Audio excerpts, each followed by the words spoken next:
আজ 18ই নভেম্বর 2025 আর আজ বৃহস্পতিবার। আর এখন বাজে বিকেল 4:29।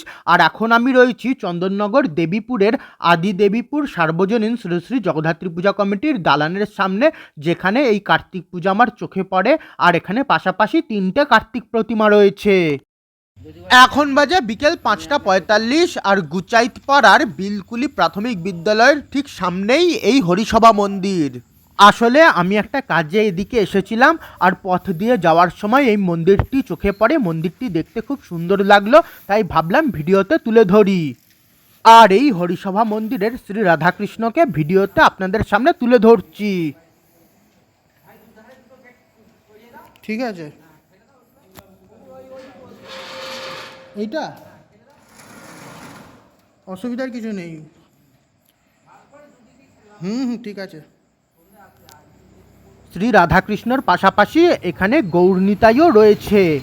আসলে একটু ব্যস্ত ছিলাম, আর সেই কারণে এবছর কোনো কার্তিক পূজারও আর ব্লগ করা হয়নি। আজ একটি প্রয়োজনে বেরিয়েছি, আর তখনই ওই কার্তিক পূজা আর এই মন্দির চোখে পড়ে। আর এই হরিসভা মন্দিরের বিগ্রহর কিছু ছবি এই ভিডিওতে আপনাদের সকলের সামনে আমি উপস্থাপন করলাম। আর এর সঙ্গেই এই ভিডিওটা আবার এখানেই শেষ করছি। আপনাদের যদি আমার আজকের এই ভিডিওটা একটুও ভালো লাগে, তাহলে প্লিজ এই ভিডিওটাকে একটা লাইক আর শেয়ার করবেন। এছাড়া আগামীতে আরও নতুন ব্লগ দেখার জন্য চ্যানেলটাকে সাবস্ক্রাইব এবং ফেসবুক পেজ এবং ইনস্টাগ্রাম পেজকে ফলো করে নেবেন।